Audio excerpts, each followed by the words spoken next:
Let's discuss the reality of the invisible war. The one you can't see, can't shoot, and can't bargain with.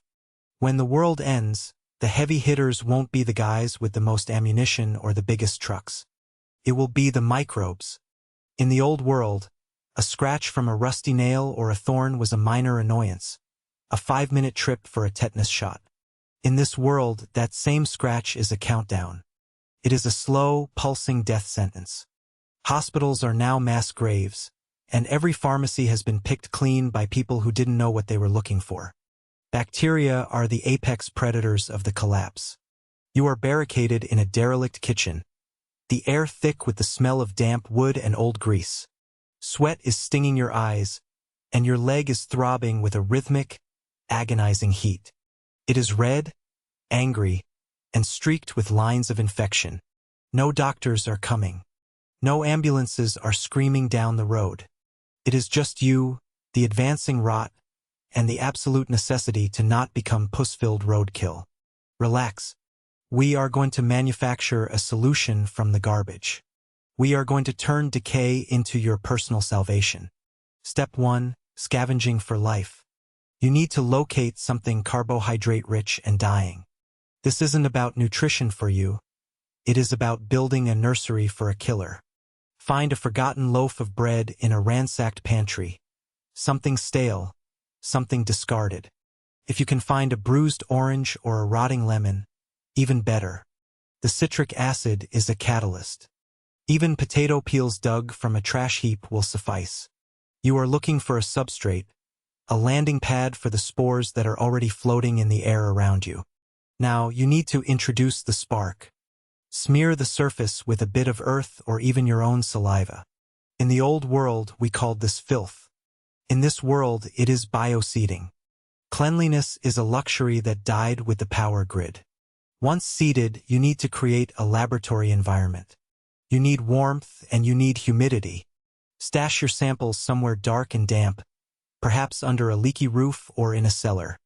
If you are on the move, wrap the bread in a rag and keep it near your body. Use your own body heat to fuel the growth. Your skin will crawl, but your life depends on it. Step 2. The waiting game. You must wait several days for the biology to take hold. You are looking for a specific bloom. If a soft, emerald-colored fuzz emerges, spreading across the surface like an alien moss, congratulations. You have identified penicillium. It is nature's primitive chemical laboratory, a fungus that has been fighting bacteria since the beginning of time. But listen closely because this is where people die. If the growth is black, dark brown, or yellow, and if it carries the unmistakable scent of a sewer or a corpse, you abort the project immediately. That is the toxic variety, the wrong mold. If you use that, it will end your story faster than the infection in your leg.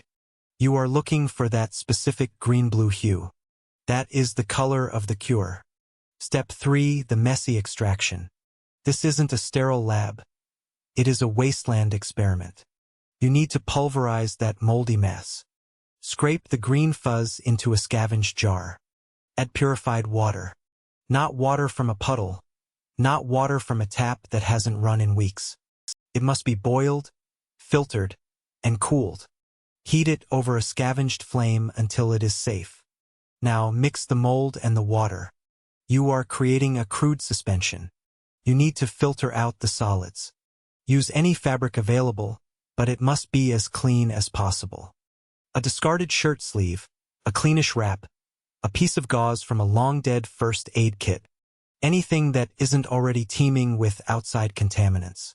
Squeeze every drop of liquid out of that moldy pulp. What you have left is a cloudy, questionable broth. Place this liquid in a dark, cool spot for another 48 hours. Watch for bubbles. Movement in the jar means the chemical reactions are taking place. It is a biological gamble in the ruins. Step 4. The application. After 2 days, a thin film or a concentrated layer of liquid will settle. This is your primitive antibiotic extract. It is crude, it is unrefined, and it is potentially dangerous. But your fever is spiking, and the alternative is a shallow grave. Dose yourself with extreme caution. If the wound is external, apply the liquid directly to the trauma. Saturate the area. If the infection is systemic, you may have to take a small amount internally. Be warned. This is not a sugar-coated pill. If you take too much, your system will reject it violently, and dehydration will finish what the bacteria started. If you take too little, the infection will simply adapt and consume you. There is no manual for this dosage. It is pure instinct and desperation. If it tastes like liquid failure and fermented regret, that is the price of a second chance. Step 5. The science of warfare. Why does this work? It is simple cellular combat. The fungi and the bacteria have been at war for millions of years. The mold produces these chemicals as a defense mechanism to eradicate competing microbes. It is a chemical weapon designed to destroy cell walls. When you introduce this extract to your system, you are deploying a specialized force to halt the invasion of your tissues. You are turning your body into a battlefield where the fungus does the killing for you. You do not need a degree in microbiology to understand this. You only need the will to survive and the willingness to use the tools that nature provides in the wreckage of civilization. The final reality is stark. This isn't a hospital procedure. It is backyard biohacking born of absolute necessity. If the temperature in your blood drops, if the swelling recedes, and if your mind clears of the feverish fog, then you have won. You have successfully hacked your own biology and beaten the apex predators of the collapse. You have taken a piece of trash and turned it into a miracle. But if the streaks of red continue to climb toward your heart, and if the darkness starts to close in, at least you went down fighting. You didn't just sit in the dark and wait for the end. You experimented. You resisted. That is the ultimate punchline of science in the post-world. Even when the lights go out, the laws of biology remain. You just have to be brave enough to use them.